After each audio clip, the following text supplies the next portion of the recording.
오늘 주신 하나님 말씀 사도행전 22장 1절부터 30절까지 말씀입니다. 1절, 2절, 3절 같이 읽죠. 시작.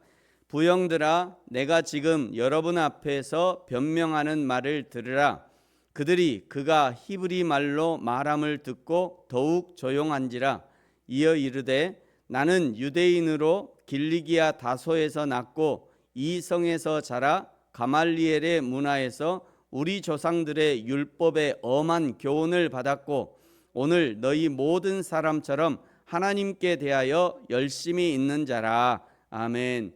폭도들의 위협으로부터 천부장의 보호함을 받은 바울이 천부장의 허락으로 층대의 난간으로 이어지는 계단을 의미합니다. 그 층대에서 폭도들에게 바울 자신을 변호하는 내용이 오늘 이제 22장의 내용입니다. 1절을 시작하면서 부형들아 라고 군중을 부르고 있죠. 여기 부형들아 라고 하는 이 단어는 원어를 그대로 직역하면 형제들과 아버님들이여 이런 뜻입니다.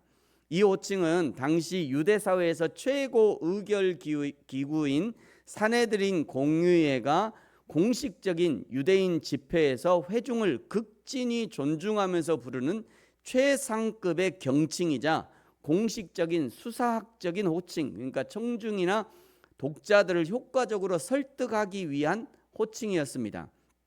이 호칭은 과거의 사도행전 7장 2절에서 성령 충만했던 집사 스데반이 유대 제사장들과 공의회들 앞에서 구속사 설교를 시작할 때 사용했던 호칭, 부형들이여 들으소서, 그때 스데반이 썼던 그 호칭과 정확히 일치합니다.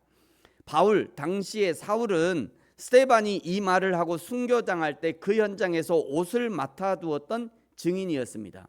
그 옷을 맡아두었다는 것은 그 지금 돌을 들어서 스데반을 치는 그 사람들 내가 보호해준다. 너희들 내가 신분을 끝까지 내가 보호해줄게. 너희들이 지금 하는 거는 나를 대신해서 하는 거야. 이런 의미로 옷을 보호해주는 거예요. 이제 바울은 자신이 그 스데반의 자리에 서서 동일한 언약적 호칭으로 지금 유대인들을 깨우고 있는 것이죠. 바울은 자신을 짓밟았던 자들을 향해서 이 독사의 자식들아, 저주받을 자들아, 그렇게 하지 않았습니다. 오직 하나님의 절대 주권적 통치를 신뢰했기 때문에 그 모든 박해 속에서도 교회의 화평과 영혼 구원을 위해 자신을 낮추어서 원수들을 형제와 아버지로 영접하는 것이죠. 오늘 이루어지는 이 바울의 연설, 자기 변호의 목표는 자기의 억울함을 푸는 인본주의적 변명이 아니라 오직 그 자리를 통해서 하나님의 영광과 그리스도의 살아계심을 증거하는 것이었습니다. 우리도 진리를 대적하는 세상과 이웃을 마주할 때가 많죠. 사실은 매일매일 그런 일들을 겪습니다. 그때 우리는 원수까지도 사랑하고 그들에게 선을 행하라는 예수님의 명령을 기억해야 합니다. 혈기와 분노를 버리고 온유함과 존중의 태도로 복음의 소망을 변증하는 신실한 그리스도인이 되어야 하는 것이죠. 그런데 문제는 그것이 참 쉽지 않아요. 그래서 예수 믿는 것을 십자가의 길이라고 하는 거죠. 예수 믿는 것은 잘되고 복되고 건강해지고 직분을 누리는 것이 아닙니다. 예수 믿는 것은 자기 십자가를 지고 예수님의 뒤를 따라가는 거예요. 자기 십자가란 자기를 부인하는 거죠. 내 자존심은 죽었다. 내 힘은 없다. 내 지혜도 죽었다. 내 명예란 없다. 나는 죽고 오직 예수님만 사신다. 예수님이 십자가의 죽으심으로 자신이 하나님이신 것을 드러냈으니 나도 내 십자가 앞에서 죽음으로 하나님을 드러내리라. 이것이 그리스도인의 길입니다. 저와 여러분이 이 길을 잘 걷게 되기를 축복합니다. 2절부터 이제 긴 바울의 자기 변호가 시작됩니다. 이제 빠르게 보겠습니다. 3절을 보시면 나는 길리기아 다소 출신이고 가말리엘의 문화생으로 율법에 엄한 교훈을 받은 사람이다. 4절 예수님을 믿는 이 돌을 받게 했었다. 5절 다메섹으로까지 가서 내가 가서 죽이려 했다. 6절 난 가는 도중에 예수님을 만났는데. 7절 사울아 사울아 네가 왜 나를 박해하느냐 음성을 들었다. 8절 주님 누구십니까 했더니 나는 네가 박해하는 나사렛 예수다 하셨다. 9절 다른 사람들은 빛을 보았지만 소리는 듣지 못했고 10절 주님이 일어나 다메섹으로 들어가라 하셨다. 11절에 사람들의 손에 이끌려 다메섹으로 들어갔고 12절 거기서 아나니아를 만났다. 13절에 아나니아가 안수하면서 형제 사울아 다시 보라 하셨을 때 즉시 보게 되었다. 14절 아나니아도 말했는데 하나님이 너를 택했다. 15절 모든 사람들 앞에서 내가 보고 들은 것을 증인이 되리라 하셨다. 16절 거기서 세례를 받았다는 거죠.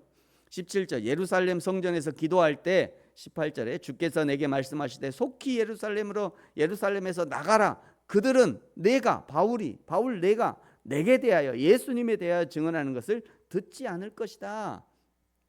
예루살렘 유대인들이 예수님에 대해서 듣지 않을 것을 이미 알고 있었던 거죠. 바울은 19절에 바울이 하나님께 고백하는 거죠. 주님 내가 주를 믿는 사람들을 가두고 때리고 20절 스데반이 피 흘릴 때 찬성하고 죽이는 사람들의 옷을 지켜주던 그런 사람입니다. 21절 그때 또 주님께서 말씀하셨는데 떠나가라 내가 너를 멀리 이방인에게 보내리라 하셨느니라. 22절 여기까지 듣고 다시 폭도들이 바울을 죽이려고 달려듭니다. 23절에 떠들고 옷을 던지고 티끌을 공중에 날립니다. 여기 티끌을 공중에 날리는 것은 이렇게 하는 거예요. 네? 앞에 보세요. 이렇게 자기 발밑에 있는 흙을 들여다가 자기 머리 위로 막 이게 거기 있는 사람들이 다 그렇게 했으니 난리가 났을 겁니다. 고대 근동과 유대 사회에서 이 행위는 신성 모독을 행한 자에 대한 철저한 저주와 심판 그리고 그와의 영적 문화적 단절을 선언하는 공식적인 의식이었다고. 이게 공식적인 의식이에요. 공식적인 의식. 이렇게 티끌을 날리고 나서 옷을 벗어 던진 후에 유대 법도에 따라서 이어지는 최종 목적 행위는 죄인들을 돌로 쳐 죽이는 투석 사형이었습니다. 이렇게 해서 죄인을 죽이지 못하면 결국은 비밀 암살단을 조직해서 끝까지 처형하는 것이 유대인들의 법이었다고 그래요. 사단은요 참으로 집요합니다. 사단은 집요해요. 여기서 다시 천부장이 등장하죠.